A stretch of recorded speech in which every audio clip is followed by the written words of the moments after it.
Hello and a warm welcome to our show, Love Athletics.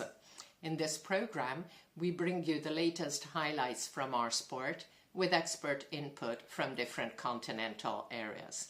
And we're delighted to have as our guest today, US journalist Paul Merca. Hello, Paul. Lovely to see you and a big thank you for joining us. Morning, Anna. Once again, thanks for having me on the show. As you and I have been talking about offline, I've been in Eugene for the last week covering the Collegiate Athlete Hall of Fame, where my teammate Scott Nielsen, who was a hammer thrower at the University of Washington and who was also on the 1980 Canadian Olympic team that didn't get to compete because of the boycott, he got inducted into the Hall of Fame for winning 4 consecutive NCAA hammer throw titles between 1976 and 1979. Also, it was a great NCAA meet, and we're going to get into that in depth later on in the show. And then afterwards, on my way back to Seattle, I stopped by Portland for the Portland Track Festival, and we're gonna talk about that a little bit in depth later on in the show. The last fortnight has been packed with top athletics action, including 3 Diamond League meets in Rome, Oslo and Stockholm, and the NCAA Division I championships. So let's go straight to the review of all that action. 6th June, Diamond League meeting in Rome, the Golden Gala. A total of 2 world leads and 2 meet records were set in the Stadio Olimpico. Now, Paul, what athletes impressed you the most in Rome? A couple people impressed me from the Rome Diamond League meet. The first was Sandy Morris. Sandy Morris vaulting 480 to take the win. For Sandy, that's a big psychological boost for her after struggling most of last year, and that's including not making the U.S. Olympic team and not finishing 4th at the Olympic trials. Another one who I thought was very impressive was discus thrower Valerie Ullman. Valerie throwing a meet record, 69.21. She's been on a bit of a roll, especially after throwing very well in Oklahoma last month. And then the third one is Quincy Hall. Quincy Hall, running a season best of 44.22 in the 400. So it looks like Quincy's building upon what he did last year. Thank you, Paul. Indeed, that was an amazing finish by Quincy Hall, who managed to pip Zakitinene right on the line. Let's not forget that the South African has the world lead, but is also the most consistent athlete so far this season, boasting 4 of the top 10 marks of 2025. Now on my side, I'm going to start with the women and the amazing Beatrice Chebet, who produced another stunning display of solo running. In Rabat on 25 May, she had knocked 12 seconds off her 3,000 meters PB, bringing it to 8:11.56 to climb to number 2 of all time, and finishing 14 seconds ahead of her closest competitor. And in Rome, it was the same playbook. The double Olympic champion kicked away from the leading pack with 4 laps to go and closed in 14:03.69 to again climb to number 2 of all time, overtaking her compatriot and former world record holder Faith Kipyegon and closing over 15 seconds ahead of the rest of the field. Totally impressive. After the race, Chebet declared, "After running a meeting record and a personal best, I am so impressed. Soon I'm going for the time under 14 minutes. which of course would be a new world record. Ethiopia's Freweni Hailu, the double world indoor champion, was runner-up in 19.33. Italy's Nadia Battocletti thrilled the home fans with another of her trademark finishes, moving from 5th to 3rd in the last 200, in spite of looking rather exhausted, to break yet another national record with 14:23.15, slashing over 8 seconds off the time she had set in the Paris Olympics. And of course, in that race, the winner was also Chebet, and the two clearly have a lot of mutual respect.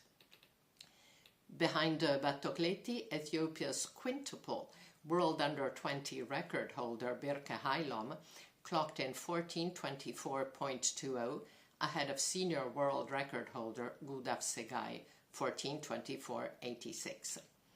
In a race of record depth, another young Ethiopian, 8th placed Aleshin Bawake, moved to number 3 in the under-20 all-time list, 14:27.33, further cementing her country's stranglehold on the event, where it trusts the 12 best under-20 marks of all time. Among the men, the best mark came from US sprinter Trayvon Bromell, the 2016 World Indoor Gold medalist and double outdoor bronze medalist, who clocked a world-leading 9.84, his fastest time since 2022 World Championships in Oregon bronze, to win ahead of surprising Emmanuel Ezeme of Cameroon in 9.99. And it was a great return to form for the former under-20 world record holder, who was struggling with injuries in the last 2 years. The men's 1500 was also a race of great depth, won by France's double Euro indoor medalist Azzedine Habs, who pipped Kenya's former world champion Timothée Cheruiyot right on the line. The Frenchman clocked 3:29.72 to 3:29.75 for the Kenyan, while behind them 2 national records and 8 other PBs were set. Now, Paul, I know there is another athlete you wish to mention in this race. Yes, indeed, Anna. There is one other athlete I'd like to mention from the Rome meet, and that's Vince Ciotti.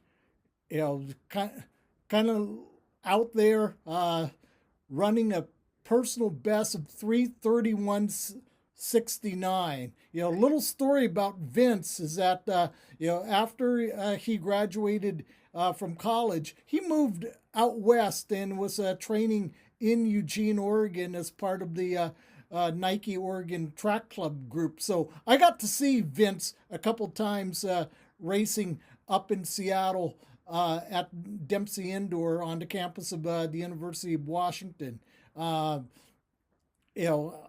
He did move back east to Baltimore to train with the Under Armour group out of Baltimore, and it looks like Vince is doing very well for himself. That said, with the way guys like him have been improving, plus guys like Cole Hawker, Yared Nuguse, etc., there's a whole plethora of American 1,500 meter runners who are coming up. I tell you what, the USA Outdoor Championships at the end of July in the 1,500, that's going to be must-watch television right there, because the United States is going to end up leaving some good people off the team after the finish of the men's 1,500 at the U.S. Championships in Eugene. Thank you, Paul. And a cool stats nugget from Let'sRun.com journalist and track nut Jonathan Galter, who pointed out it was the first time since June 2018 that someone had run inside 3:30 in a 1500 meter race that did not include Jakob Ingebrigtsen. And a special mention also for the men's long jump. While the marks were not exceptional, there was drama to spare.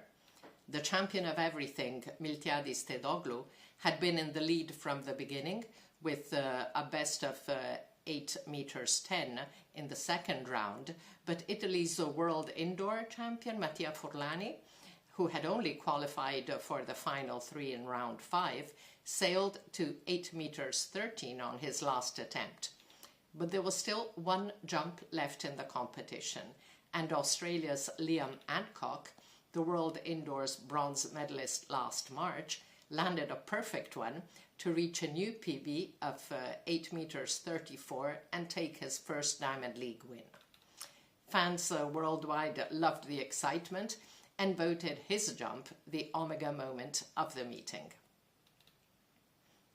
Now, the next 2 Diamond League meets took place in rapid succession and with many of the same protagonists, so we will be reviewing them together. On 12 June, it was the Bislett Games in Oslo, with one world best and a total of 5 other outdoor world leads. 3 days later, Bauhaus Galan in Stockholm, a world record, an area record, both by Swedish athletes, and 2 other world leads, as well as 7 meeting records, one of them equaled, were set in the stunning 1912 Olympic Stadium.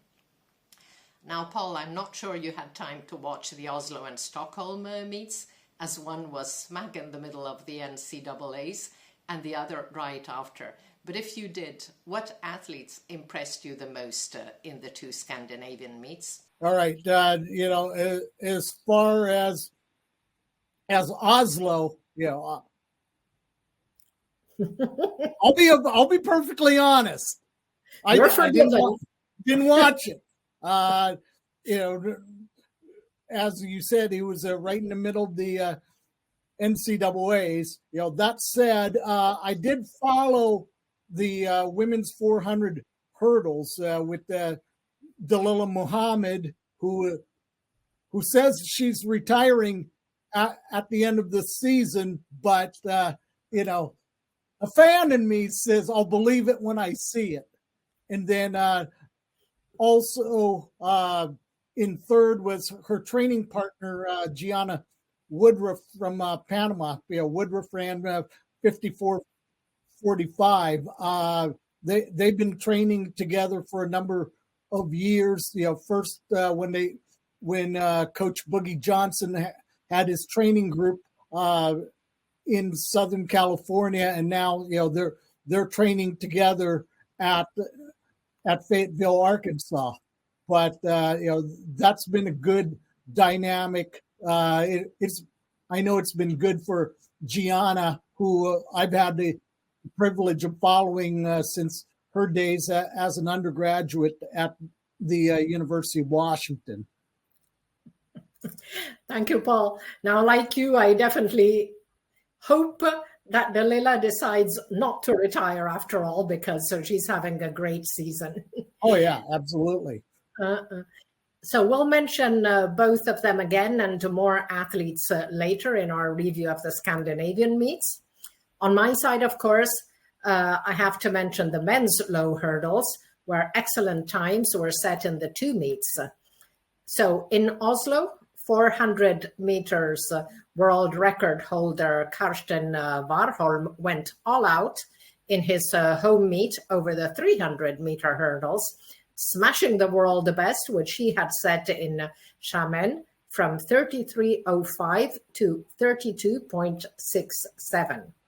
Reigning Olympic champion Rai Benjamin had caught and passed the Norwegian at the start of the home straight, but then the 2021 Olympic champion switched gears as his opponents faded, signing an exceptional performance worth 1,320 points in result score. So no wonder Warholm really loves this distance.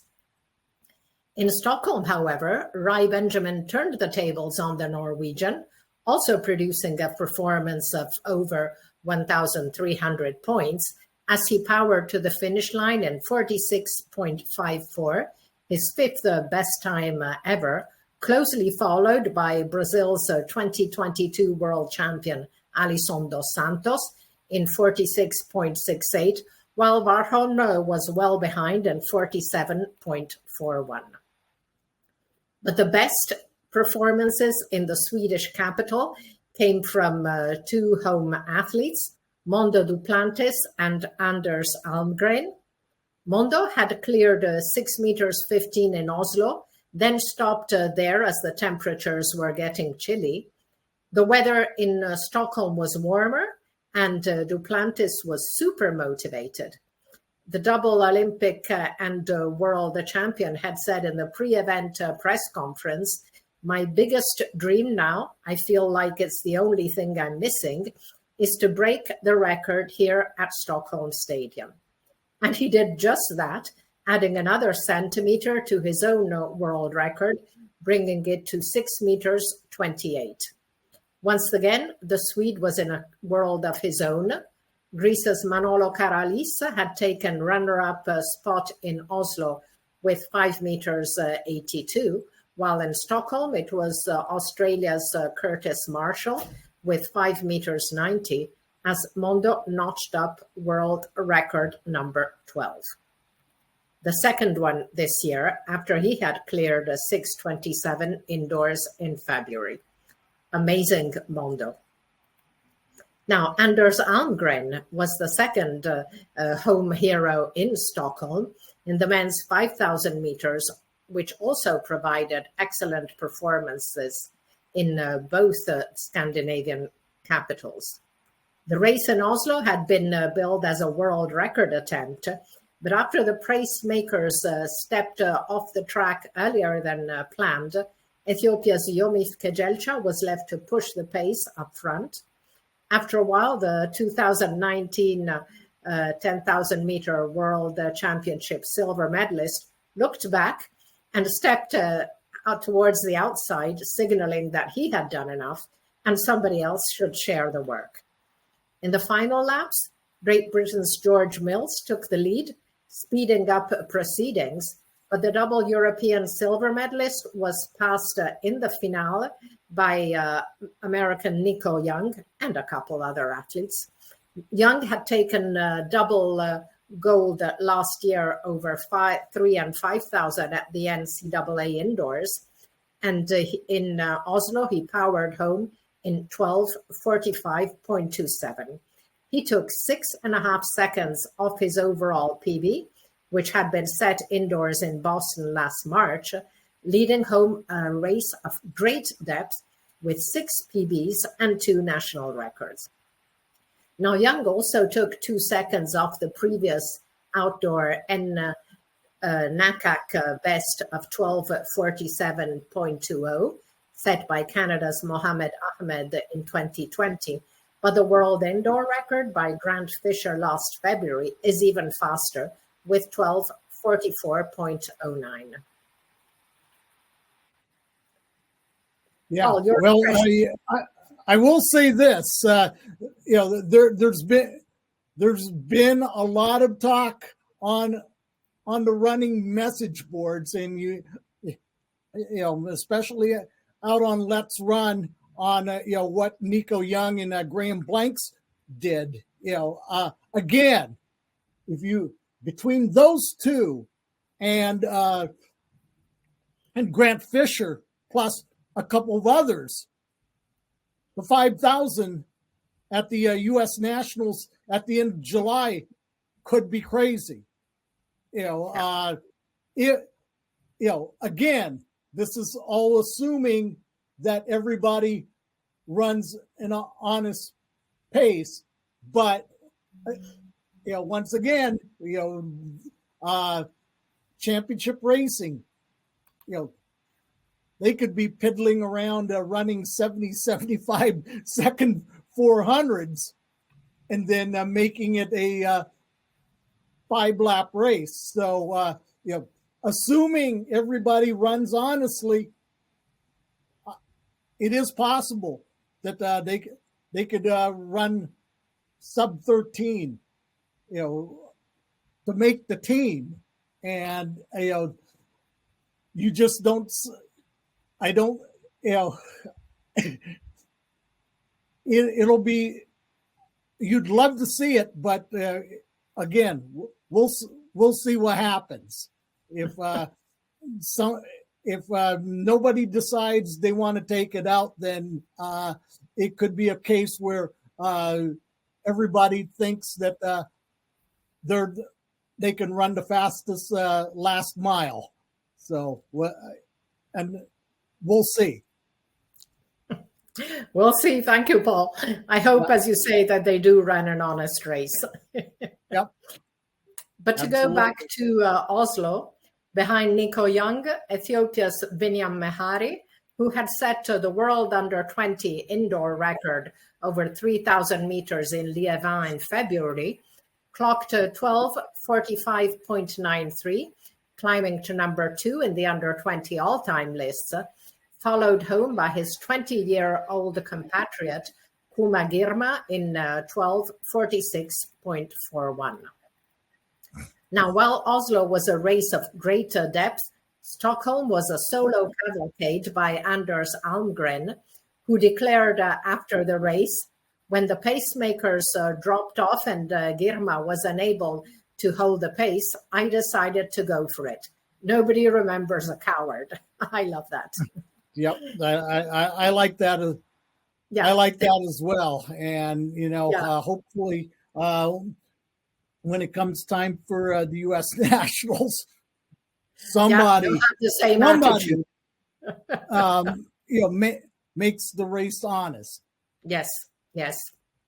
Almgren's race was memorable, and he finished over 13 seconds clear of Ethiopia's young Kuma Girma, 12:44.47 to 12:57.46.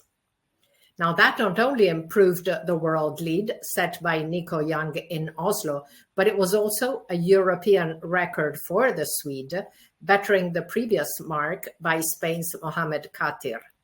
And Almgren had already set a European record earlier this year, over 10K on 12th January in Valencia.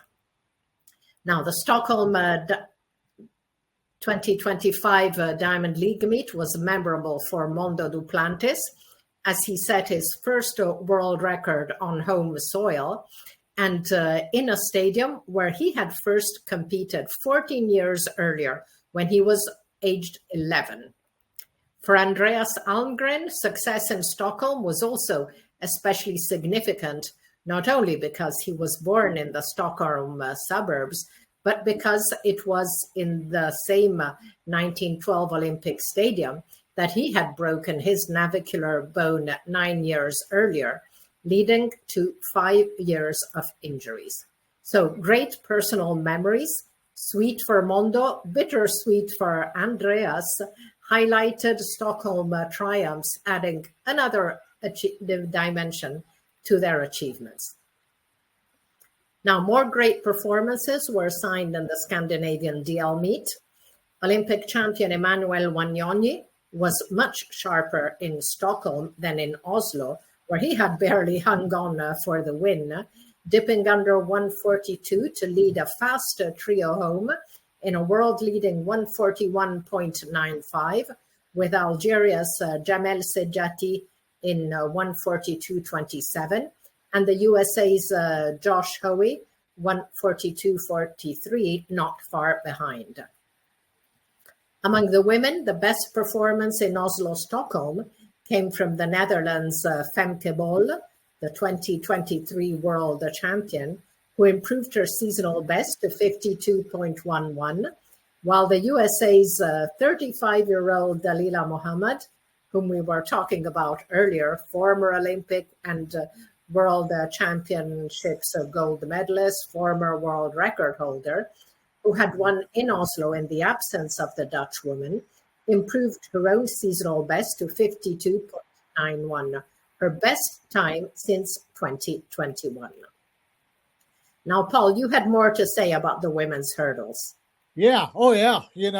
Again, Muhammad and Gianna Woodruff, who was third in both Oslo and Stockholm, as I alluded to you earlier, they trained together under Boogie Johnson in Fayetteville, Arkansas. Again, Dalila says she's retiring. Please, Dalila, if you're watching this, at least stick around another year or two. She's got a great training partner in Gianna Woodruff from Panama, who, like I said earlier, was an athlete that I had the privilege of following when she attended the University of Washington here in Seattle. But those two have a great dynamic together, pushing themselves in practice and even in races. So, Dalila's having a great season so far this year, and I hope she keeps this up.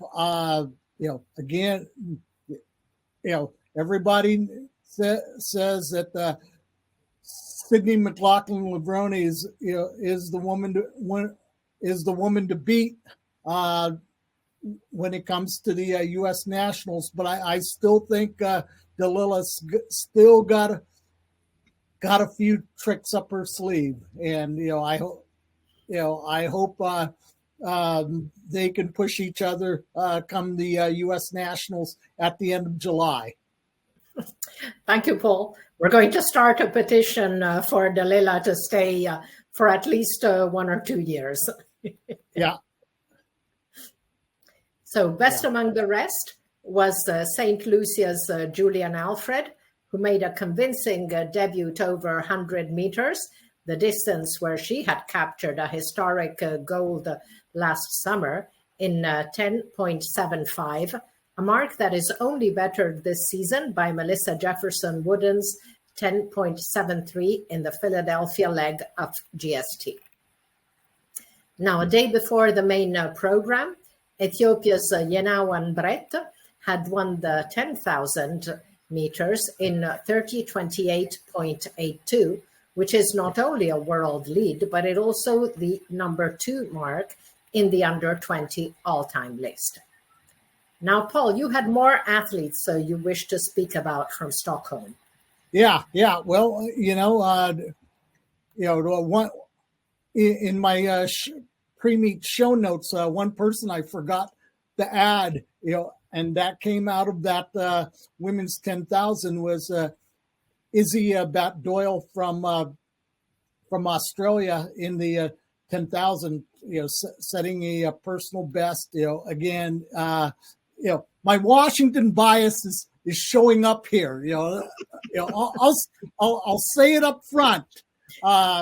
Izzy attended college at the University of Washington here in Seattle, and then I know her training after the Olympics last year has been geared more for the marathon. Now, I don't know if Australia has officially named her team for the marathon, but I know that she was under the standard for the marathon, and I'm until I hear otherwise, I'm guessing that she's using these races at shorter distances to get herself sharp for the marathon. But she did go to, last year she did represent Australia for the second time in the 5,000.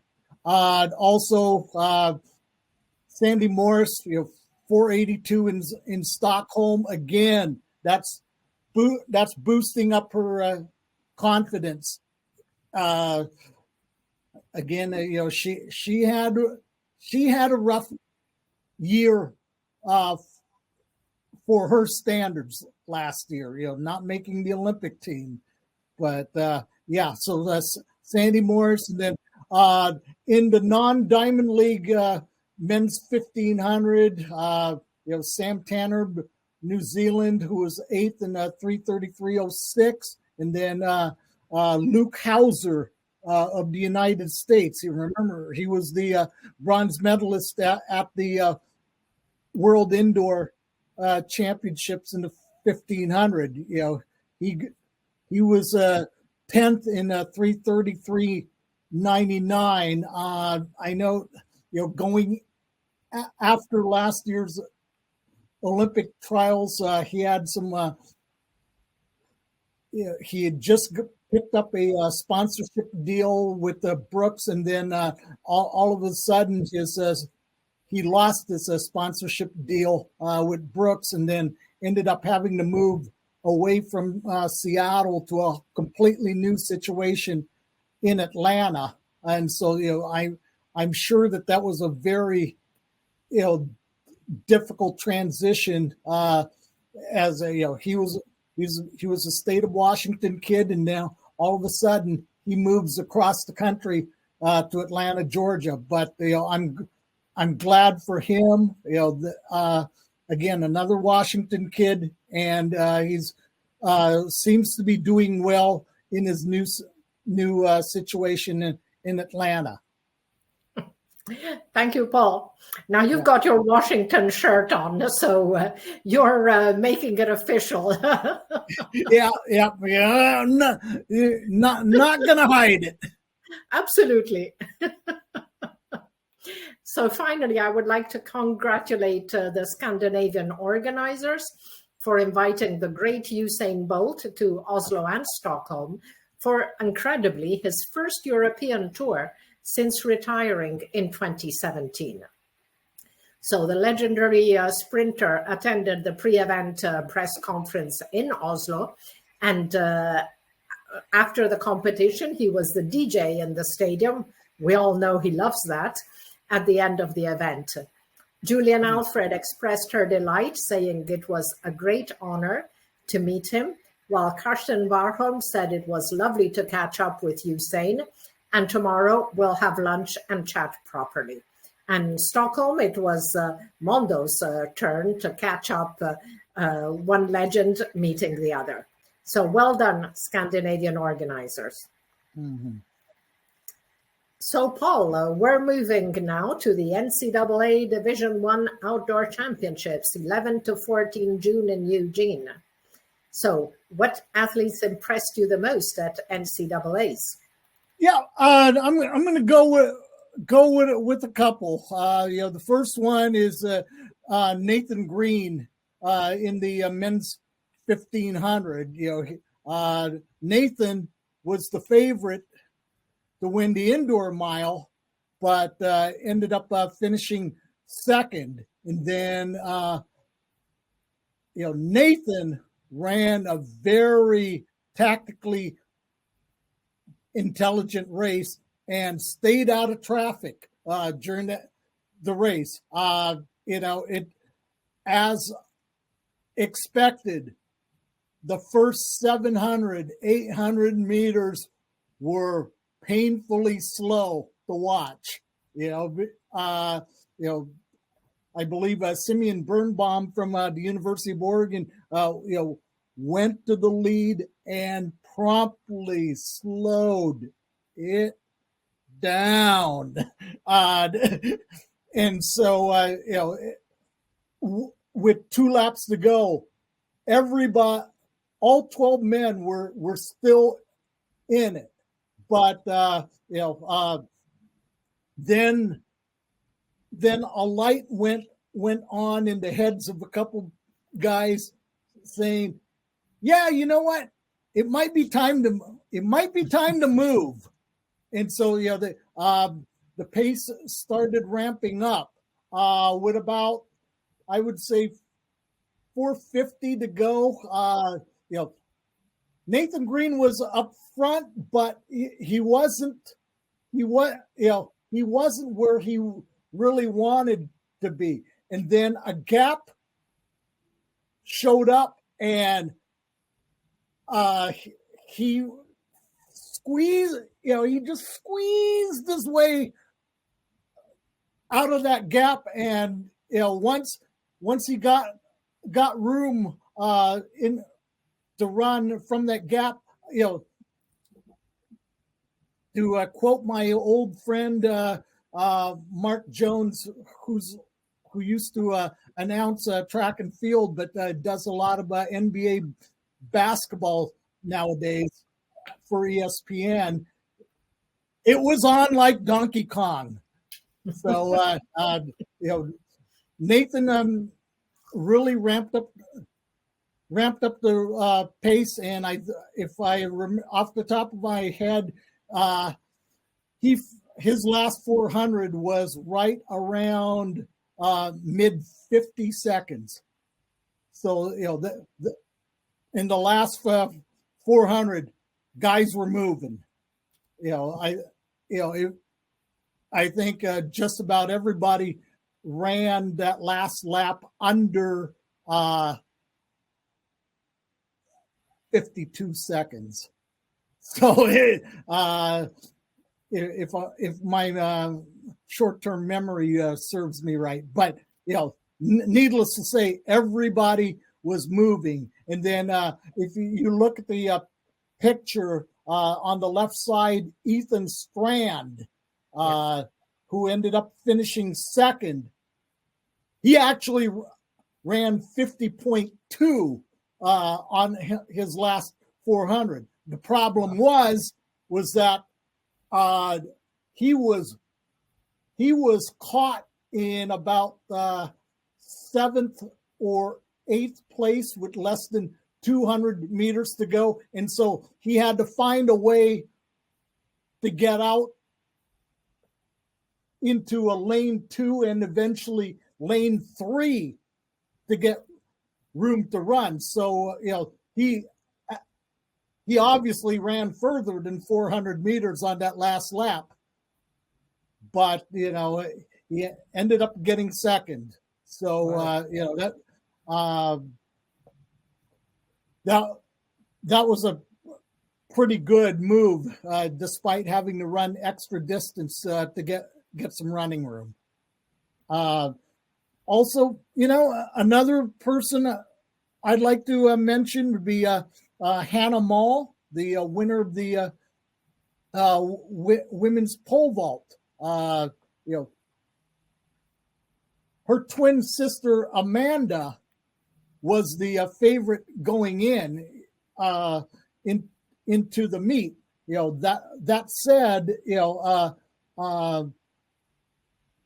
her twin sister Amanda was the winner of the NCAA indoor title, and then Hannah, who if a lot of you folks out there remember, Hannah was ninth at the World Championships in Budapest, qualifying for the U.S. team 2 years ago. Hannah just plain had a better day, but that's both Mall twins have been vaulting phenomenally.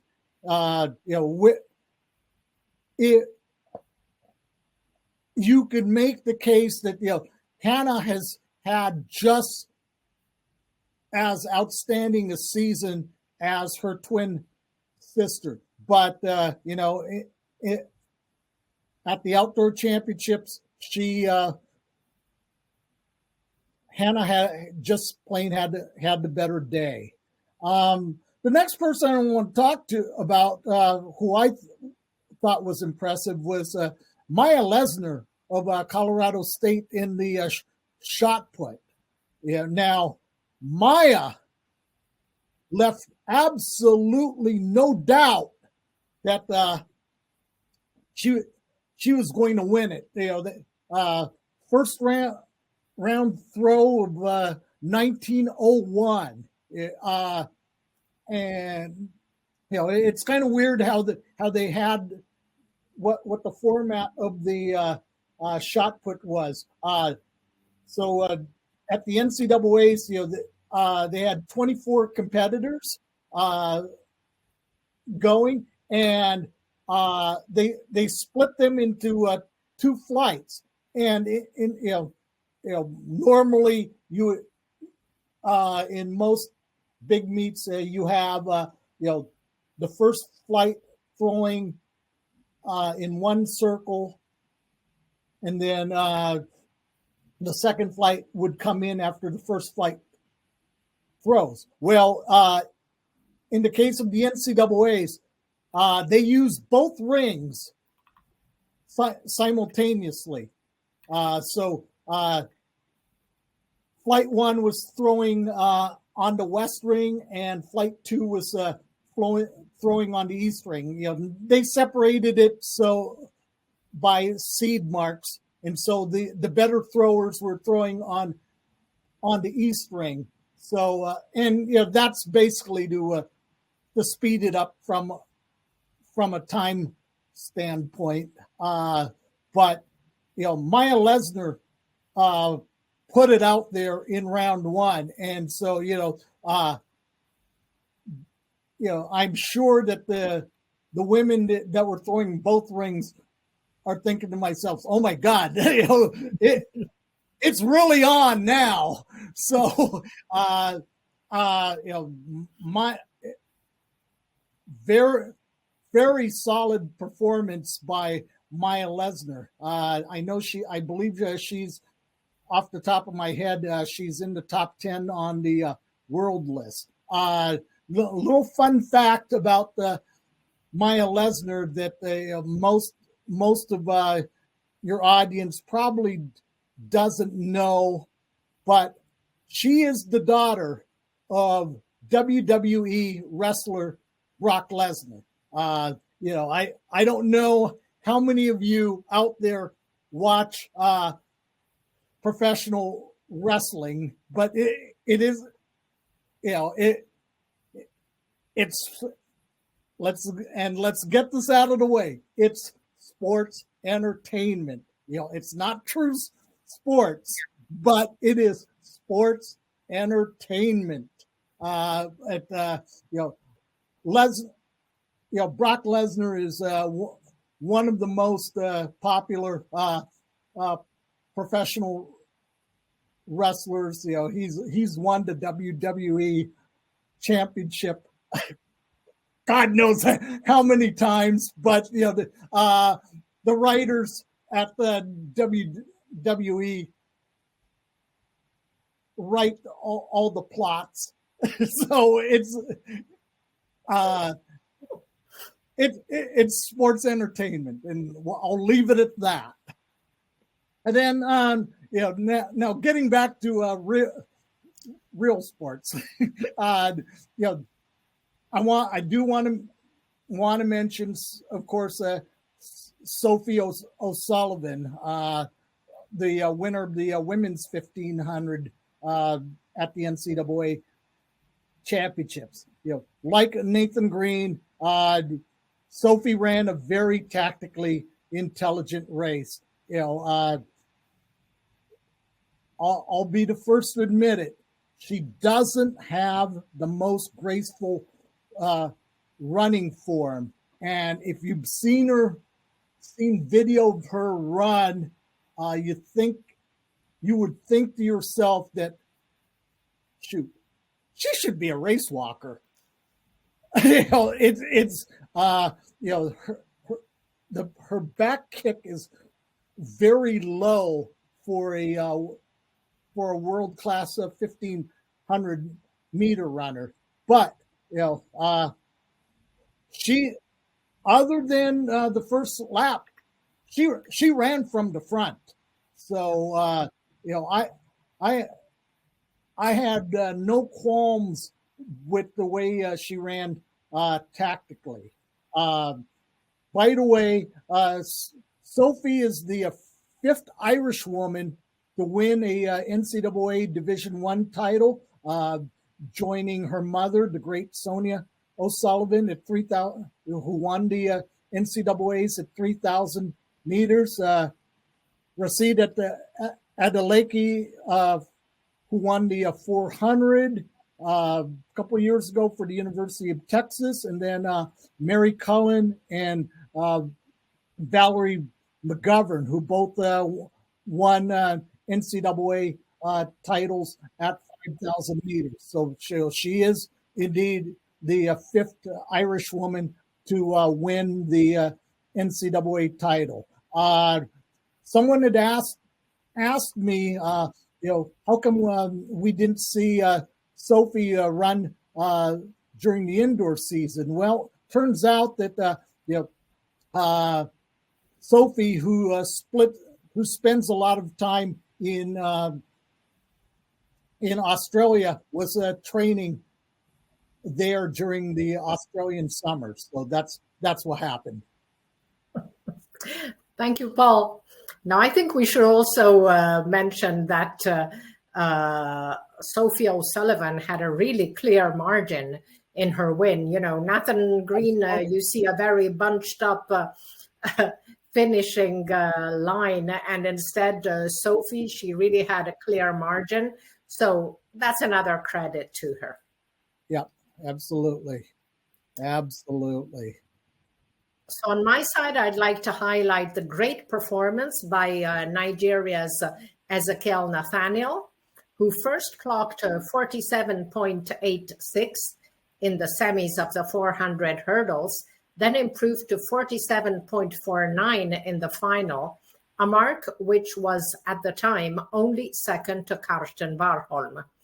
The season's list, of course, were since rewritten in Stockholm, but still, the Nigerian has been the most consistent performer this year, boasting 4 marks in the top 10. And another athlete who has impressed me all year is Zimbabwe's 200-meter Olympic finalist Tapiwanashe Makarau, who won the 200 final in 19.84, same time as Kenny Bednarek, if you please, to set a national record and prevail over compatriot Makanakaishe Charamba, 19.92, with whom he had already dueled all winter, with Charamba first setting and Makarau then equaling the indoor national record with 20.13. In the high hurdles, Jacob Tharp improved in the final to 13.05 in his first year as a senior, and that's the third fastest mark this year. Among the women, the best performances also came in events with barriers and in the sprints. The very best mark was signed by Canada's Savannah Sutherland in the 400 hurdles with 52.46, and so the 2021 World Under-20 bronze medalist not only repeated her 2023 NCAA title, but also climbed to number 9 in the all-time list in the discipline. And in the process, she improved the collegiate record, which had belonged to none other than Sydney McLaughlin. Another athlete jumping over barriers, Kenya's Doris Lemongole, signed the other outstanding women's performance, destroying her own 3,000-meter steeplechase collegiate record to dip below 9 minutes for the first time in NCAA history with 8:58.15, which is also a world lead and propels her to number 11 in the all-time list. It was the 4th NCAA title for the Kenyan, who defended her crown from last year over the barriers after she had taken the cross title last year and the 5,000 indoors title in March. Sprints were not quite as impressive, especially in the finals, though NCAA indoors 200 meters champion Jamesia Ford had clocked an excellent 21.98 in the semifinals on 12 June, moving to number 3 in the 2025 list, behind only global stars Julian Alfred and Gabby Thomas. 2 days later, Ford repeated her title outdoors, winning the final in 22.21 over Madison White with 22.23. And in the 400-meter hurdles, Aliyah Butler, a member of the USA's Olympic gold medal winning team in the mile relay, lived up to pre-favorite status, winning in 49.26. Now, Paul, I know there is more you would like to say about collegiate athletics and happenings that can severely affect the system. Yeah. So, before the NCAA championships, I was in Eugene for the Collegiate Athlete Hall of Fame ceremony. My University of Washington teammate, Scott Nielsen, who was a hammer thrower and a member of Canada's 1980 Olympic team that obviously didn't get to go because of the boycott. He was one of the athletes who was inducted. Right after I got back from the NCAAs and the Portland Track Festival, I wake up Monday morning to find out that Washington State University, which is on the east side of the state of Washington in Pullman, they announced that for budgetary reasons, the track and field program, which is one of the most storied programs in the United States, they are cutting everything except distance events. So sprinters will have, what the sprinters that they have, they'll still support them, but they will. It's going to be very minimal. All field events gone. They were completely cut out. From what I understand, many of the student athletes at Washington State University were caught completely by surprise at this. Although I'm hearing reports that supposedly the administration at Washington State University had already decided they were going to cut, and essentially gut the Washington State track and field program. Just so you folks out there know, I don't know how many of you out there in the audience and know how college track and field is funded here in the United States. Among the big programs, the big schools, track and field, as well as the majority of Olympic sports that the schools sponsors, is funded by football and basketball. They get the schools get their money to fund football, basketball, and every other sport in three ways. Number one is television revenues. Number two is ticket sales, and number three is donations.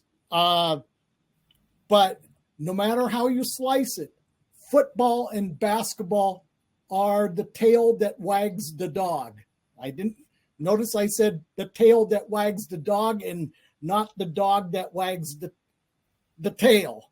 But that's the reality of collegiate sports here in the United States. Now, starting with the 2025-26 academic school year, the biggest schools will have to set aside $20 million to pay primarily football and basketball athletes on that's on top of whatever the athletic departments have budgeted for the sports that the schools sponsor. So, that number is going to go up over the next 10 years as a result of the House versus NCAA court settlement. And, I don't think I have enough time to explain it, but you can, you folks can look up House versus NCAA. To get the $20 million needed, the schools are going to have to find it somewhere. And the Olympic sports are the ones that are going to feel the brunt of it. Now, Washington State has produced numerous athletes who competed at the highest levels of the sport. Washington State University has produced folks like Henry Rono, who set 4 world records in the 3,000, 5,000 steeplechase and 10,000 in a span of 81 days in 1978. Samson Kimambwa, who was former world record holder in the 10,000. Julius Career, 1984 Olympic gold medalist in the steeplechase. Jerry Lindgren. More recently, the great Bernard Lagat came out of Washington State. Anson Henry, who was an Olympic sprinter for Canada. Ebba Ljungmark from Sweden, who was a high jumper. And Ian Waltz, great discus thrower for the United States. And, Washington State's had some great coaches. John Chaplin, who was the 2000 Olympic men's coach for the United States. And he was the man who brought Rono, Kimambwa, Career, and others to Pullman. And then his successor, Rick Sloan. Sloan, some of you may know, was the man who coached Dan O'Brien to a couple world championships in the decathlon and heptathlon. And he was, Dan was the coach, was the Olympic champion in the decathlon. So, the Washington State, even though they're the rivals of my University of Washington, that is still, they've had a very storied program, and it's so sad that to see a program like that just gutted. And I really feel bad for the student athletes at Washington State. I feel bad for the alumni, and I feel bad for the coaches who have to move on, knowing that it's got that the program is going to be a shell of what it used to be. So that's pretty much my rant. I since the announcement went down on Monday, I've actually been spending most of my time trying to talk to people about what's happening, and I hope to write a piece in the next day or so. Wow, thank you, Paul. That really isn't good news, is it? No. Yeah. Mm-mm. Yeah. So let's go back to other stadium events in Europe this time. Quickly look at Fanny Blanker's Kuhn Games, which took place on 9 June in Hengelo. Best performance came from home star Femke Bol, who in her second 400 meters hurdles race of the season had clocked a 52.51, which was very close to her debut mark of 52.46 in Rabat. And her dominance on the continent is such that Bol owns 23 of the 25 fastest European 400-meter hurdles time in history. So incredible. The other, and of those, the top 14, of those 23, the top 14 belong to Femke. The other top mark, which came in Hengelo, was from US shot putter Chase Jackson, who improved her seasonal best to 20 meters 62, which is her third best result ever.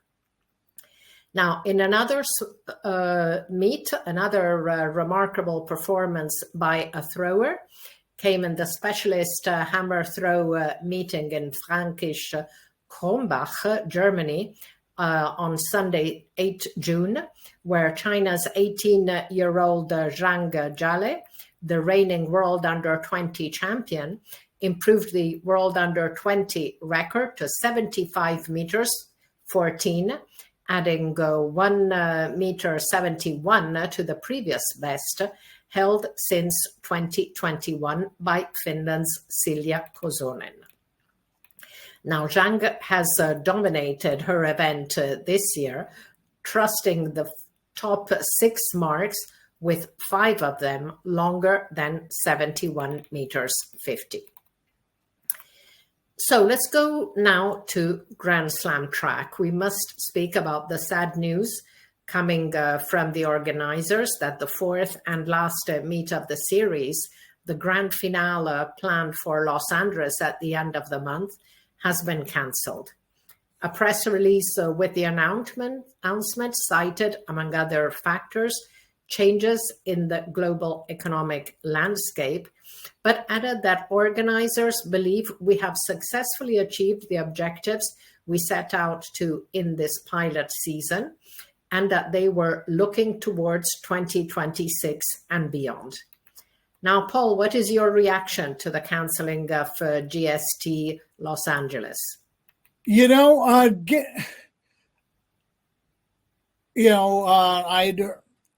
My understanding was that Michael Johnson and the investment group behind Grand Slam track, had supposedly come up with $30 million to get this endeavor off the ground. Now,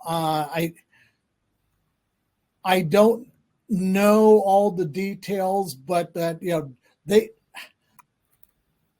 my understanding was that the TV money that they thought they were going to get didn't quite materialize. They were getting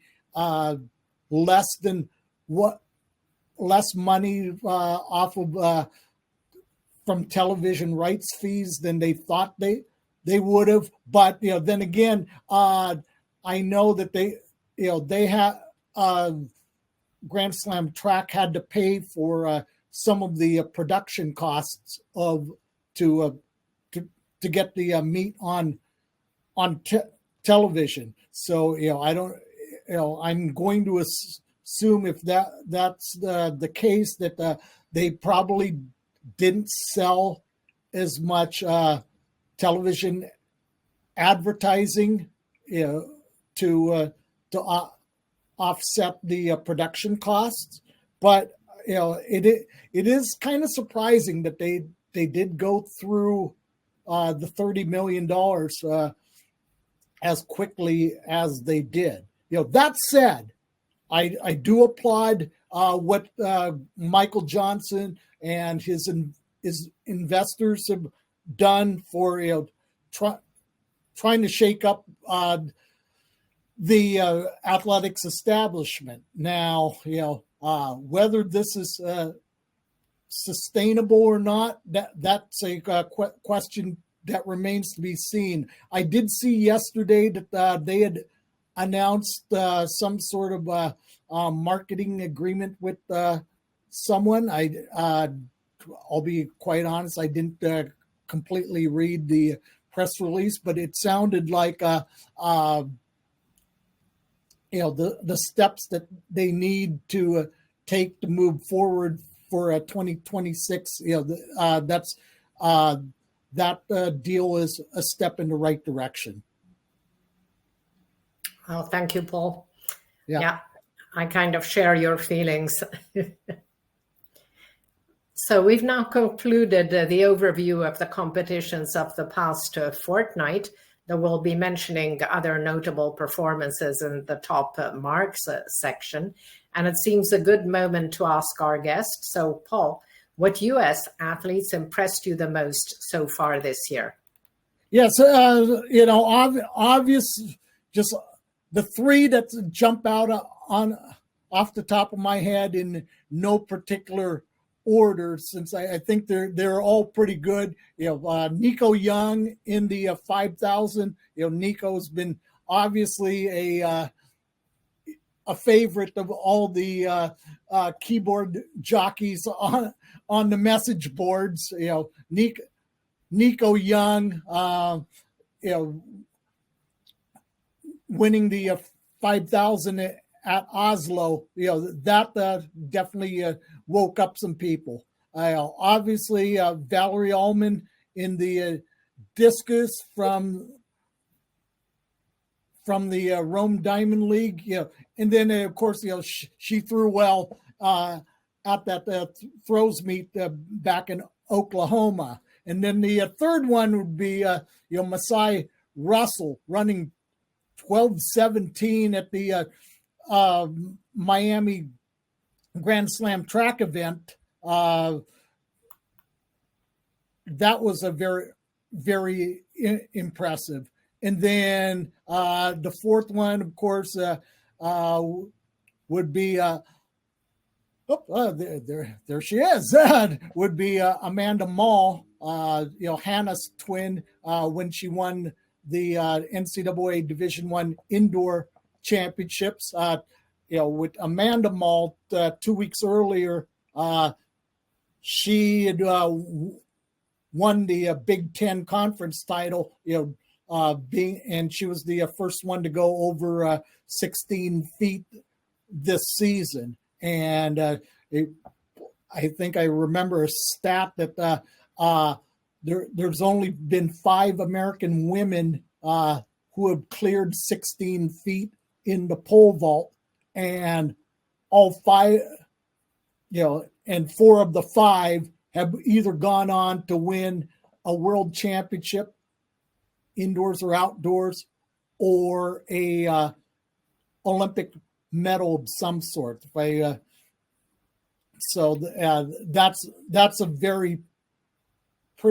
a pretty impressive feat, and a very impressive stat that the 5 Americans who have cleared 16 feet in the pole vault have gone on to win either a world championship or an Olympic medal. So that bodes well for Amanda Mall. Indeed. Thank you, Paul. And what international athletes impressed you the most so far this year? Obviously, Mikolas Alekna in the discus. He broke his own world record in Oklahoma about a month ago. So he's Alekna has obviously been on a roll. Lemon goal in the steeplechase, very impressive. I know that her mark is, I believe you said he was the 11th fastest all time. But she was the first collegiate athlete to break 9 minutes, and the way she did it was basically a solo effort at the NCAAs last week. And then, of course, Savannah Sutherland of Canada and the University of Michigan. She was very impressive at the NCAAs last week. Got to see her see her for the first time 2 years ago at the Edmonton International track meet. She was very impressive, for a collegiate athlete, and I'm thinking to myself, man, this girl's gonna be good down the road. So Savannah Sutherland definitely. I think I don't know if she is quite there yet. Between the Femke Bowles and the Sydney McLaughlins of the world, but she could get there. She'll get there. I don't know whether it's going to be this summer or next year or the year after, but I think her name has to be in the conversation moving forward. Thanks a lot, Paul. Yeah, absolutely.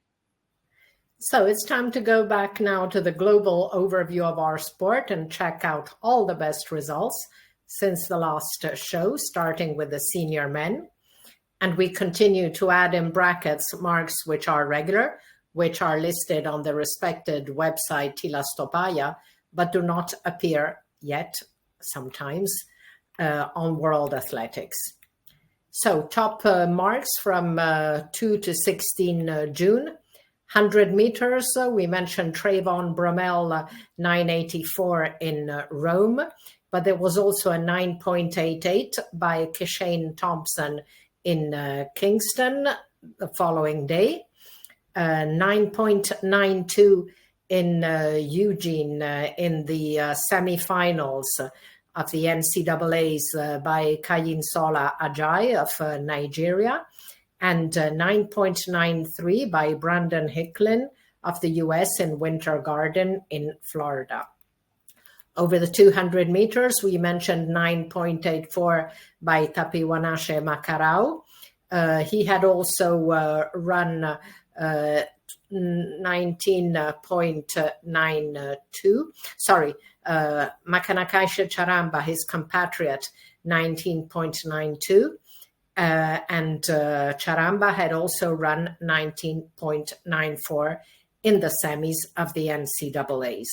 Over the 200, we also have a windy mark in Kingston, 19.79 by Brian Lavelle with a 2.5 meters wind. 400 meters, we mentioned Quincy Hall pipping Zakithi Nene in Rome. 800 meters, great race in Stockholm. Emmanuel Wanyonyi under 142. Jamel Sejati, Josh Hoey, very close behind, followed by Gabriel Tual, Sliman Moula. Emmanuel Wanyonyi had barely won in Oslo with 142.78, ahead of Spain's Mohamed Attawi, 142.90. Jamel Sejati, 143.06, and Gabriel Tual, 143.09. 1,500 meters, the race in Rome was absolutely fantastic. As we said, two athletes under 330, 329.72 for Azzedine Habs, and 329.75 by Timothy Cheruiyot. Then very good marks for Anas Esai, Robert Farken, Samuel Pilstrom, Reynold Cheruiyot, Elliot Giles, Brian Komen, and Ollie Hoare. 15,000 solo cavalcade in Stockholm by Andreas Almgren, 12:44.47.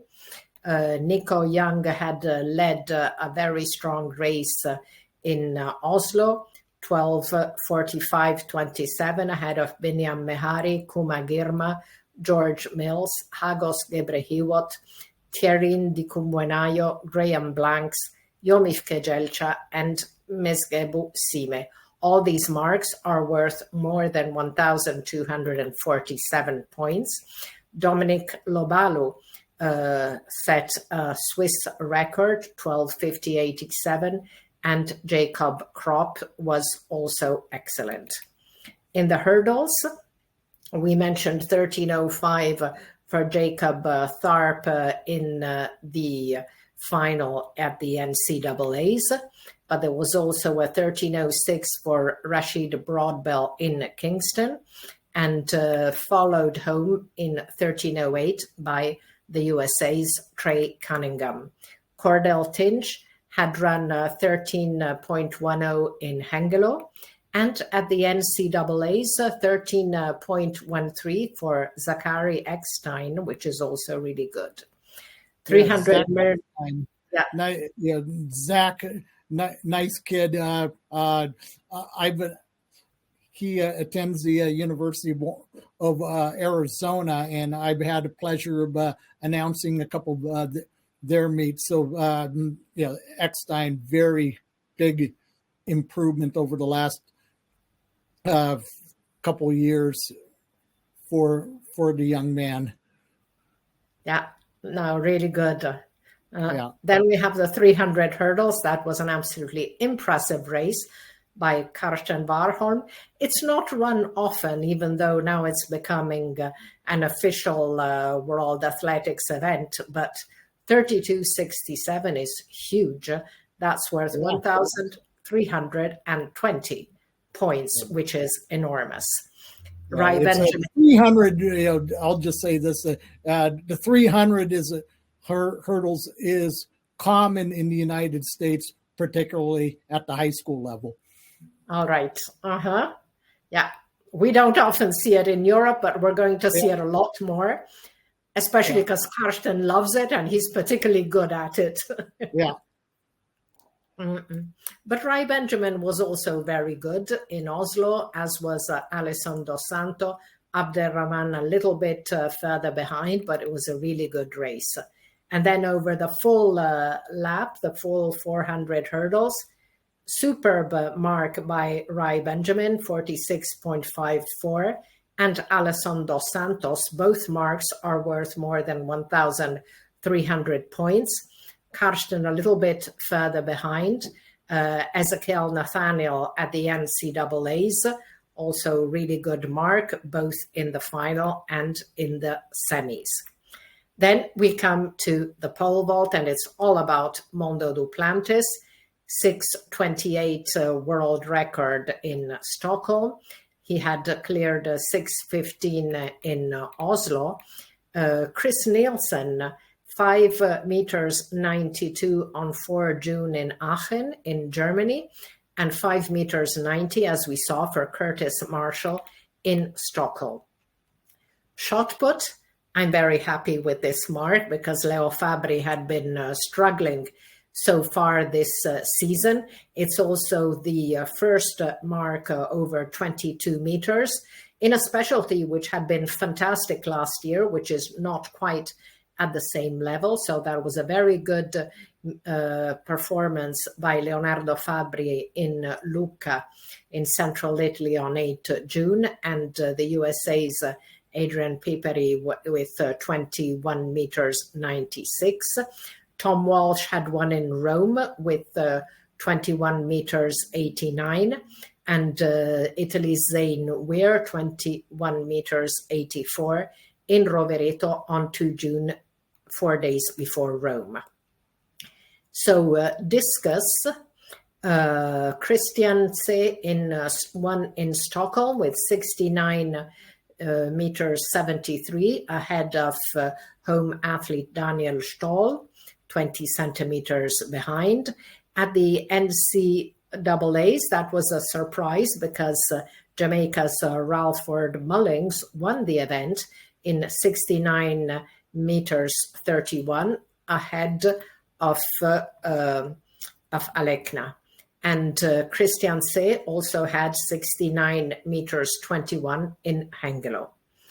20 kilometers race walking. Toshikazu Yamanishi, who had set the world record earlier this year, was not quite as fast, but a pretty good mark of 1 hour 18:15 in La Coruña in Spain, and he was followed home by his compatriot Masatora Kawano. In the sprint relay, A very good mark of 37.97 at the NCAA semifinals by Auburn with Fami Ajayi Matau and Makanakaishe Charamba. So the best men's performance of this fortnight, obviously, Mondo Duplantis world record. That's worth 1,344 points. Then we have Karsten in the 300-meter hurdles, as we said, 1,320. In the 400 hurdles, 2 marks over 1,300 by Rai Benjamin and Alison Dos Santos. Rai Benjamin's second place in the 300-meter hurdles is the 5th best mark, worth 1,278 points. Top men's performance of the year remains the world record set by Nicolas Alekna in Ramona. So let's move now to the women. 100 meters in Stockholm, 10.75 for Julian Alfred. In Winter Garden on 14 June, 10.85 for the USA's Twanisha Terry. In Eugene, good marks, 10.87 by Anthea Charlton. Sorry, that should read Bahamas, not USA. In the semis in Eugene, and that was semifinal 1. And in semifinal 3, same mark for Jamisha Ford. And Jamisha Ford, we said, had gone under 22 in the semis of the 200 with 21.98. 400 meters, Alia Butler, 49.26 is also a really good mark. 5,000 meters, that was all about the event in Rome with Beatrice Chebet, 1,275 points. That's the best women's mark. She was followed by Frewenyi Hailu, Nadia Battocletti, Birke Hailam, Gudaf Segai, and Josette Andrews of the US. Also Chaltu Dida of Ethiopia, and as we said, young under 20 athlete Aleshin Baweke, who moves to number 3. In the steeplechase, world lead, as we saw, for Doris Lemengole. Faith Cherotic had run 9:02:60 ahead of Winfred Yavi in Oslo. And I'd like to highlight Tunisia's Marwa Bouzawani, 9:06:84. That was also a really good mark. In the 100 hurdles, Grace Stark, 12.33 in Stockholm, ahead of Akera Nugent, 12.37. 400 hurdles, Femke Boll, 52.11 in Stockholm, Savannah Sutherland, 52.46 in Eugene. As we said, she moves to number 9 in the all-time list. Boll also had 52.51 in Hangelo. And then we have the 2 marks by Dalila Mohammed, 52.91 in Stockholm, after clocking 53.34 in Oslo. High jump, Nikola Olislagers defeated Jaroslava Machuchik in Stockholm and again cleared 2 meters 01.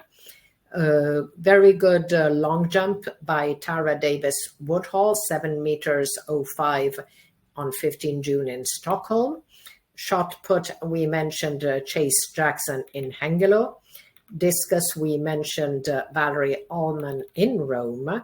Hammer throw, again in Lucca, very good mark by the USA's Brooke Anderson, 79 meters 24, just 5 centimeters behind her seasonal best from Tucson, Arizona.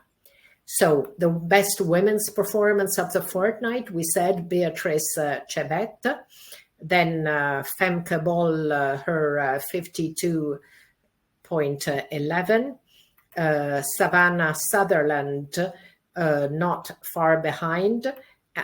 Julian Alfred's 10.75 is worth 1,280 Savannah Sutherland 1,253.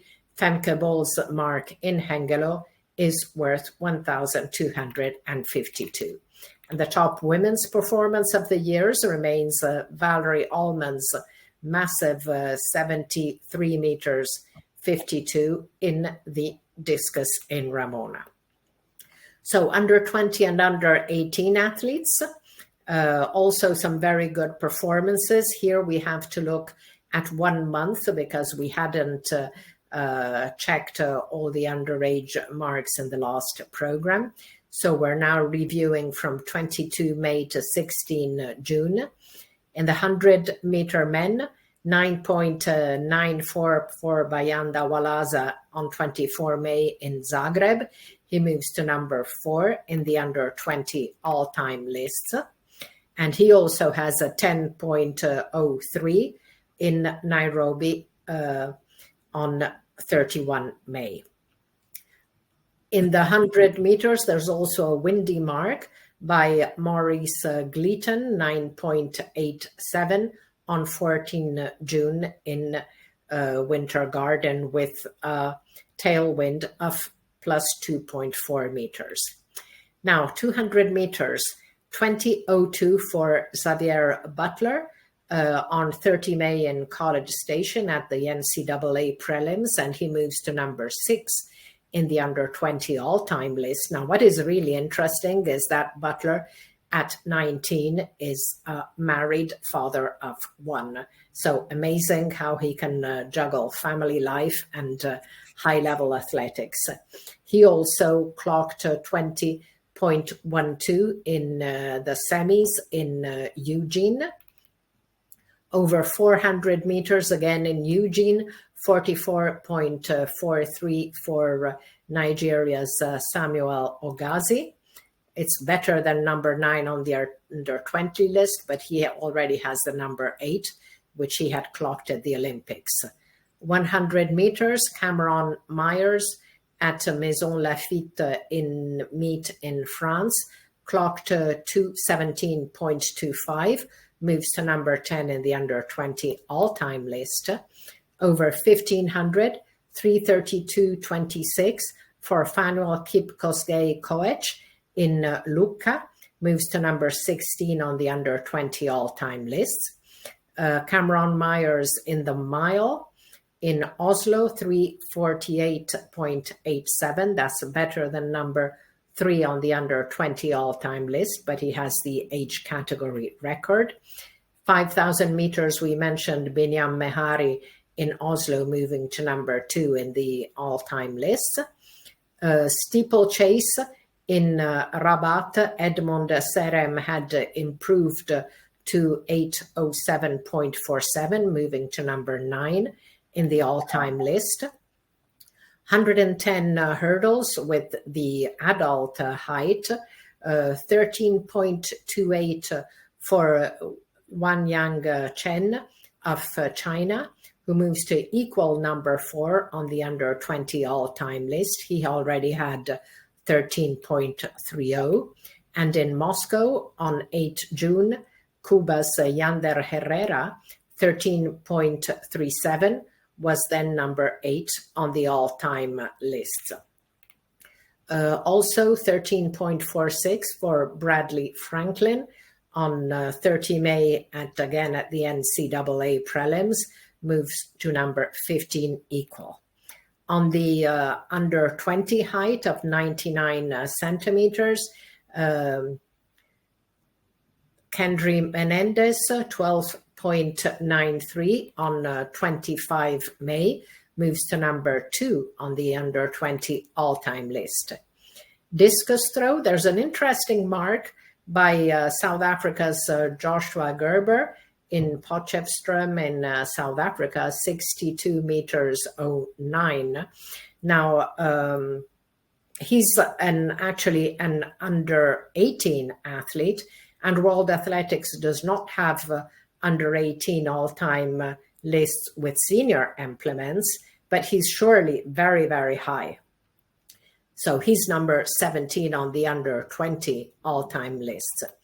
Hammer throw, 78.06 for Armin Shabados in Veszprém, Hungary, moves to number 3 on the under 20 all-time list. This is with the senior implement, and with the 6 kilo hammer, he threw 85 meters 21 on 27 May in Szombathely, again in his home country, which would be number 2 on the under 20 all-time list, but will probably not be ratified as the event was not on the World Athletics calendar, which is kind of unfair because the mark is there, it's regular. So if the event was not on the calendar, why not ratify?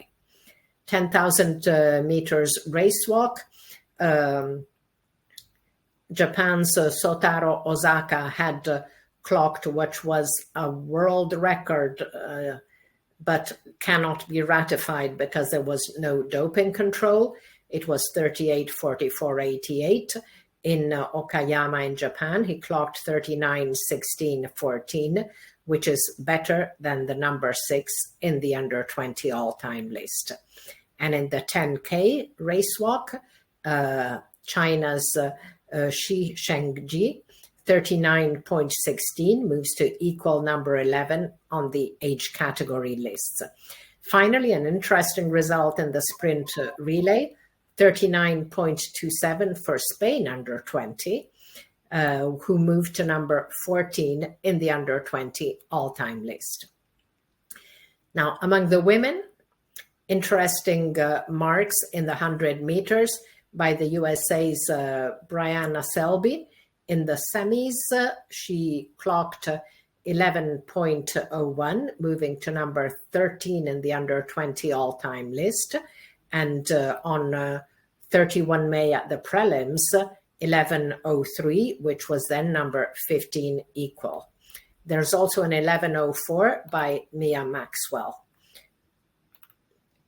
1,500 meters, we mentioned, no, we haven't yet. Birke Heilom, 3:59.19 on 24 May in Zagreb, better than number 8 on the under 20 all-time list, but she already has number 2.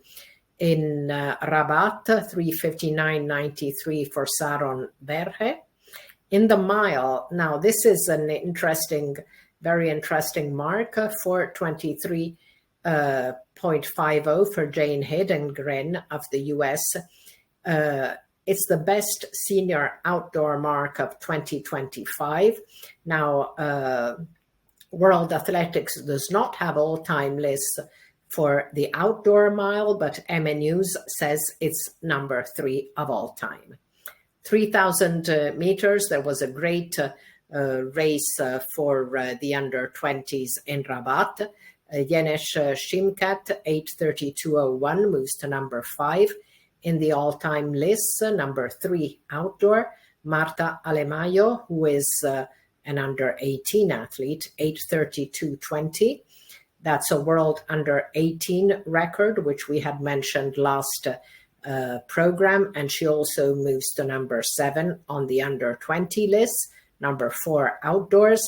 Aleshin Baweke, 8:32.88, moves to number 10. And in Stockholm, Britain's Ines Fitzgerald, 8:32.90, moves to number 11. 5,000 meters, we mentioned Birke Heilom in Rome, and Aleshin Baweke also in Rome, moving to number 3 in the under 20 all-time list. 10,000 meter in Oslo, Yenawan Brett moves to number 2 in the under 20 all-time list. Steeplechase, very good mark in Moscow, 9:20.08 by Ethiopia's Alemnat Wale, moves to number 9 in the under 20 all-time list, while a day later in Hengelo, Wozane Asefa, also of Ethiopia, 9:20.83, moves to number 13. The 400-meter hurdles at under 20 level for the women has been all about Michelle Smith. She has the 6 best times this season. Her best is 54.56 in Eugene. at the NCAAs. She clocked 55.20 to win the final. And at the prelims, she had clocked 55.25. Pole vault on 15 May in Vermilion. This is older mark, but it wasn't yet on the all-time list. 4 meters 52 for Anna Willis, who moves to equal number 16. In the hammer throw, we mentioned the under 20 world record by Zhang Jiale, 75.14. She also threw in the last 2 months 72.01 and 71 meters 61. Javelin throw, another fantastic Chinese athlete, Yan Zhiyi. She had set the world record in March, and on 24 May, she threw 62 meters 73. 5K race walk, another Chinese, Pang Liping in Madrid, 21:36, moves to number 11 on the all-time list. And in the heptathlon, Hungary's Sarola Krist, 6,225 points in Götzis, moves to number 17 equal in the all-time list. Under 18, there were not too many top performances, but in the men's 800 meters, USA's Cooper Lutkenhaus won 46.26, moves to number 14 in the under 18 all-time list. He had already set a very good mark indoors. Long jump, 2 very good performances by French athlete in Pézenas on 14 June, 8:05 for Rémi Moury and 8 meters for Maïdis Gorillo. In the then on the 5,000 meters, 19:56.28 for Italy's Nicolò Vidal, moves to number 17 on the under 18 all-time list.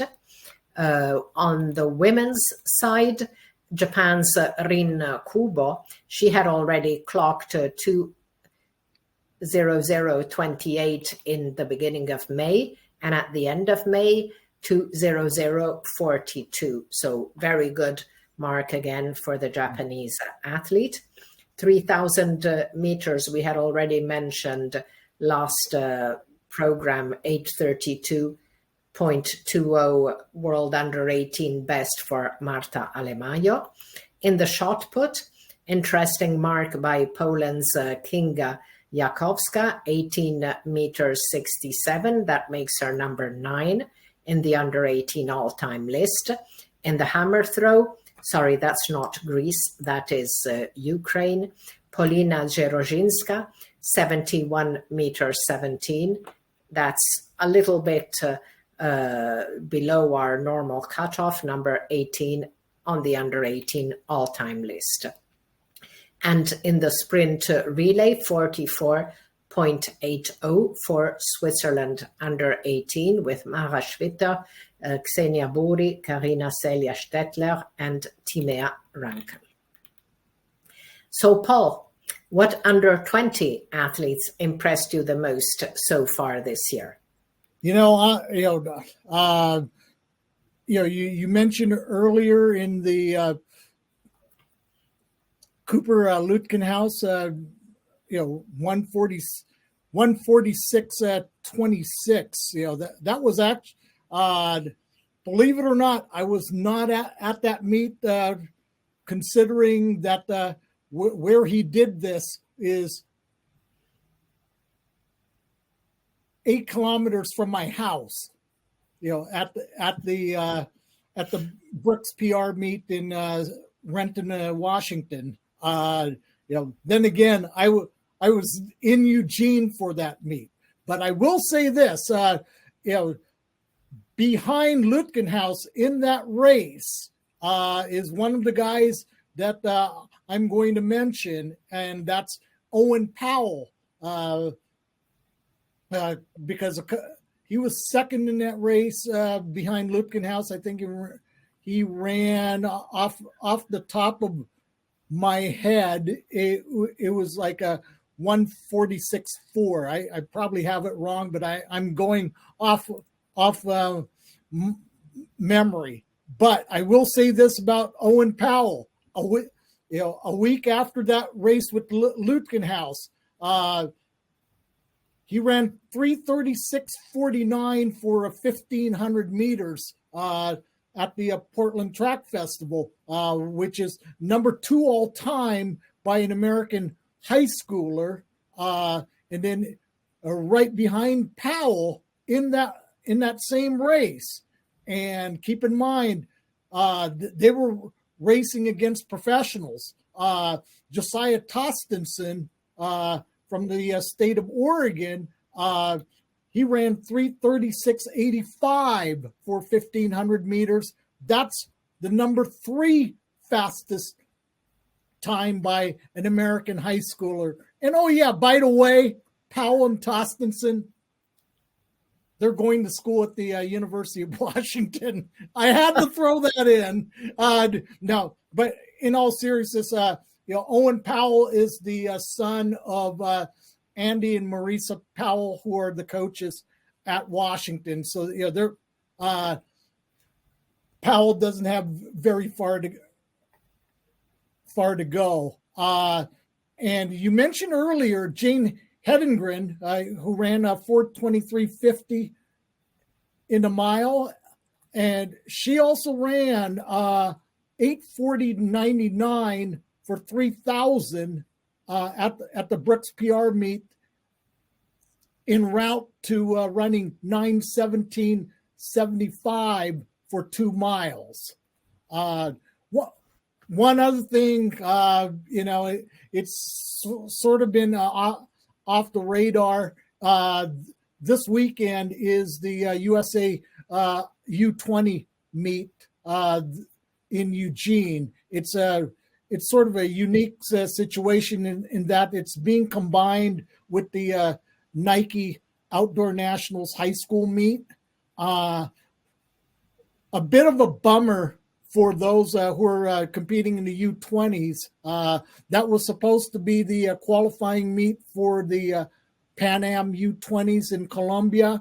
Unfortunately, USA Track and Field will not send a team to Colombia due to logistics and security concerns. And I guess that's also the same thing with the Athletics Canada. They won't send a team to the Pan Am U20s. It's, that's kind of a bummer.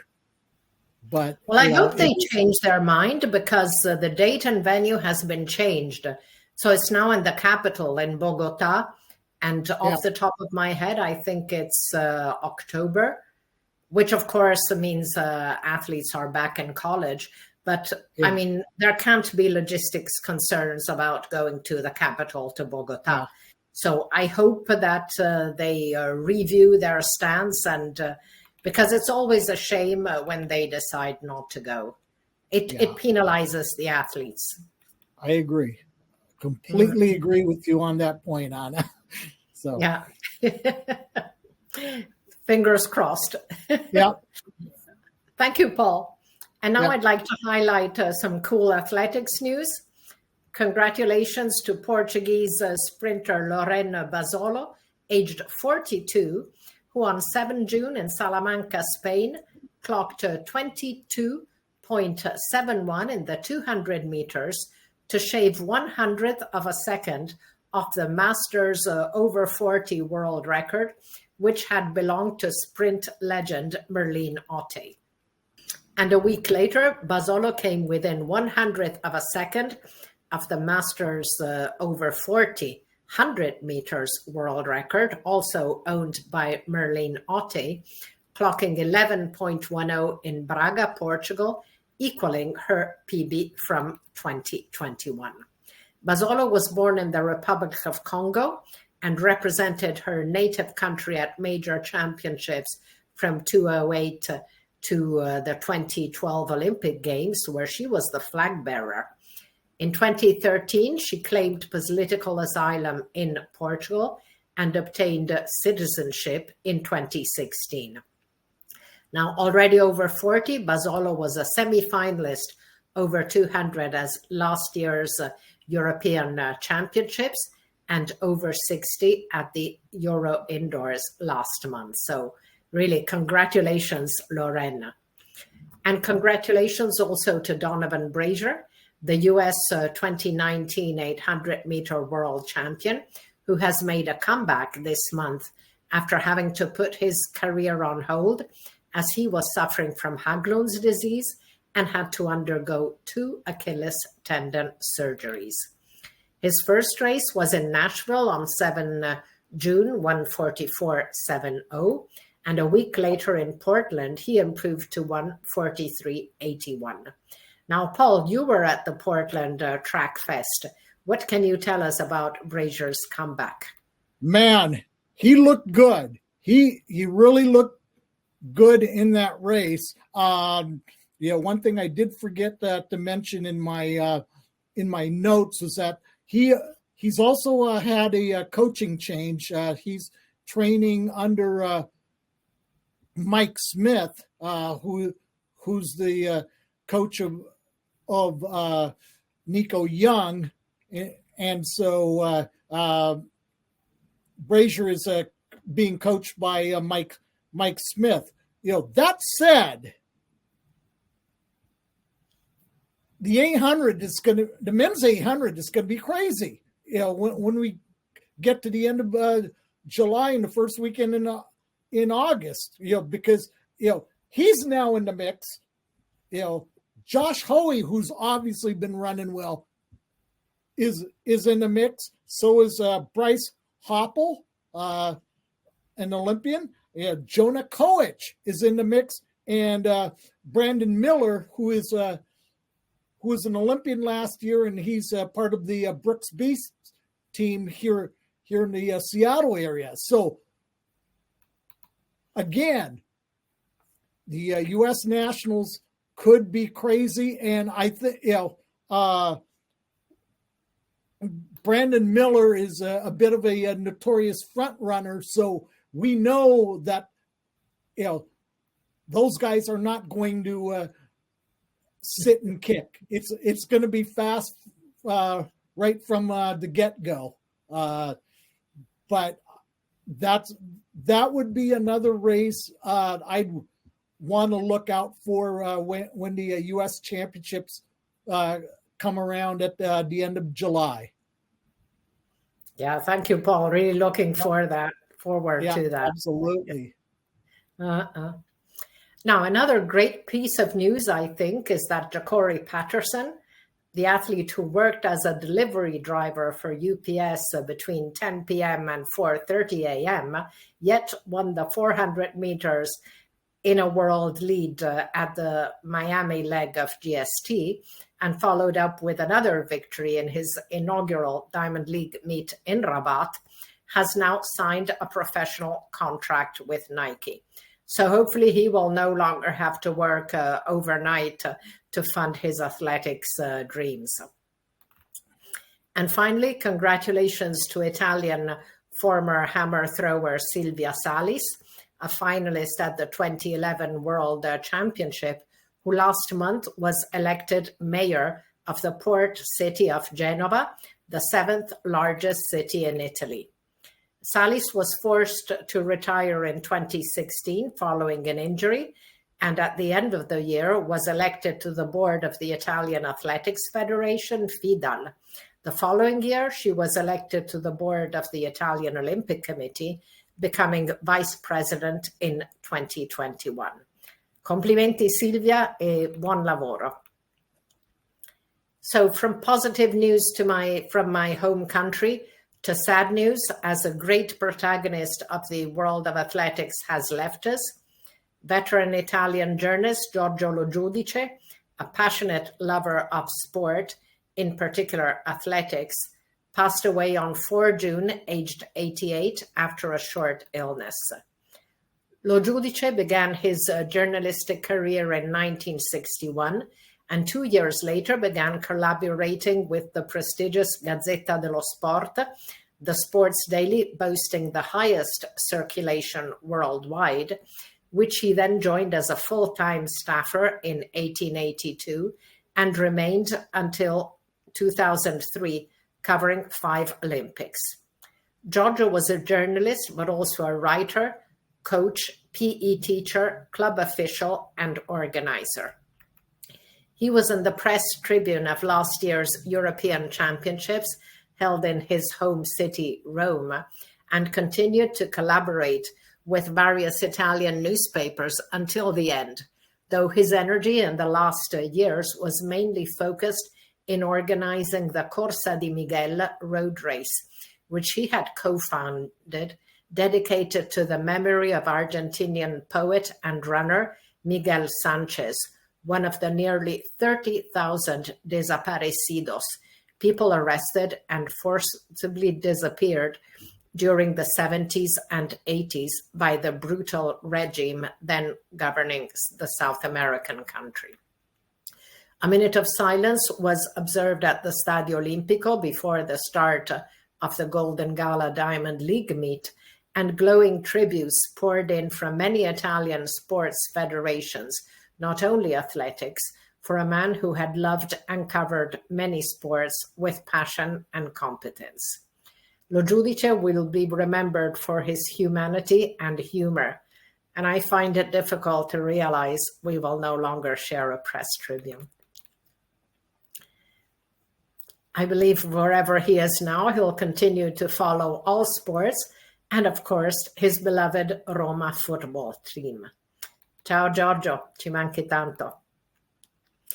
Let's look now at upcoming events as we reach the end of our show. So tomorrow we have the Diamond League meet in Paris. On 2022 June on the weekend, World Combined Events Tour meeting in Arona in Spain. Continental Tour Silver on 22 June in Piraeus in Greece. Gold meet on 24 in Ostrava. Silver meet on the same day in Brno, also in the Czech Republic. 26 to 28 June, Kenyan Championships in Nairobi. 27 to 29 June, that's the next big thing for Europe, is the European Team Championships, Division 1 in Madrid. Silver Continental meet on 4 July in Nancy in France. The following day, of course, the pre-classic in Eugene. And I'll be there. Yeah, I bet. And also 2 Continental Tour Silver meets in Bari in Greece, Poznan in Poland. 5 and 6 July is also the Continental Combined Events Tour meet, the Decastar in Talence. On the Sunday, 6 July, Fly Athens in Athens, Greece. The next day, meeting the Sotteville in France. 11 July, Hercules Diamond League meeting. 11 and 12, Ed Murphy Classic in Memphis. 12 July, Sunset Tour in Los Angeles. 13 July, Edmonton Athletics Invitational. 15 July, Harry Jerome Classic in Burnaby in Canada, but also the Spitzen Leichtathletik in Luzern, Switzerland. 17 to 20 July, European Under-23 Champs in Bergen in Norway. 16 to 20 July, the African Under-20 and Under-18 Championships in Bayokuta in Nigeria. 19 July, London leg of the Diamond League. Then 2 silver meets, 19 in Madrid, 20 in Athens. 20 to 26, European Youth Olympic Festival in Skopje in Macedonia. 21 to 27, the World University Games in Germany in Bochum. 23 July, Raiffeisen Austrian Open in Eisenstadt. 24 to 26 Kenya trials for the World Championships, 26 to 27 Balkan Championships in Greece, and also the Wiesław Czapecki Memorial in Poland, 27 July, ISTAF Berlin, and then the big one, which you have mentioned several times, Paul, the US trials for the World Championships from 31 July to 3 August. And 1 to 3 August is also a period in which a lot of national championships and trials for Tokyo will be taking place. So definitely a very, very hot weekend. Yep, absolutely. So we're now at the end of our program, and it was brilliant having Paul with us on the show. Yeah, Again, thank you for having me. I will say this about the Prefontaine meet in next month. Apparently, Kenya will have the trials for the men's 10,000, and I believe the women's 5,000. That will take place as part of the pre-classic program. So that's going to be interesting. Especially for the ones who have to travel to the U.S. from Kenya or wherever they're based. So that is going to be interesting. Although I do know that there are a couple of American-based Kenyans who are going to be competing in that meet. So for those guys, those guys and gals, they'll have just a little bit of an advantage in that they don't have to travel very far. Yeah, but they did this last year already, and Beatrice Chebet was absolutely amazing. And I spoke to her in Rome, and she was really looking forward to going back to Eugene. So that'll be interesting. Yeah, absolutely. Absolutely. So thank you, Paul. And thank you, everyone. See you in 2 weeks on Love Athletics to look together at the highlights, comments, and analysis of what's been happening in our sport over the past 2 weeks. But in the meantime, of course, we'll have interviews, today's press points and mixed zone interviews from Paris Diamond League. So those will be posted between today and tomorrow. So thank you. Bye-bye. Take care. All Ciao. Right. Thank you, and see you later. See you.